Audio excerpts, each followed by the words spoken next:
அல்லாஹ்வுடைய தூதர் ஸல்லல்லாஹு அலைஹி வஸல்லம் மிக முக்கியமாக சொன்னார்கள், உங்களில் எனக்கு மிக விருப்பமானவர் நபித்தோழர்களை மட்டுமல்ல, இந்த உலகத்தில் கடைசியாக பிறக்கப் போகின்ற மனிதன் வரை உங்களில் நான் விரும்பக்கூடிய மனிதன்.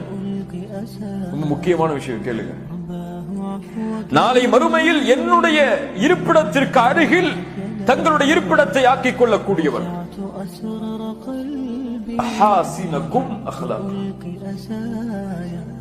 உங்கள் குணங்களை அழகுபடுத்தியவர்கள் தான். உங்களில் குணங்களை அழகுபடுத்தியவர்கள் தான்.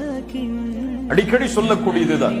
சொர்க்கத்திற்கு நுழைவதற்கு நாம் வைத்திருக்கக்கூடிய அளவீடுகள் எல்லாம் தொழுகை, ஜகாத், ஹஜ், நோன்பு.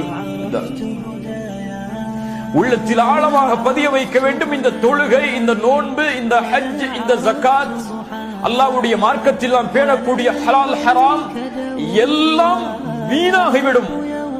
சொர்க்கத்திற்கு செல்லக்கூடிய அமலாக நாம் இதை செய்யும் பொழுது இவையெல்லாம் நரகத்திலே எம்மை சேர்க்கக்கூடிய அமலாக மாறிவிடும். அவருடைய வாழ்க்கையில் குணத்தில் அவர் தன்னை சீர்படுத்தவில்லை என்றால், தன்னுடைய குணம் அவருடைய வாழ்க்கையில் சீராக இல்லை என்றால், மனிதர்களிடத்தில் நடந்து கொள்ளக்கூடிய முறையை அவர் சரிபடுத்திக் கொள்ளாத வரை அல்லாஹ்விடத்தில் இருக்கக்கூடிய உறவை அவரால் சீரமைக்க முடியாது.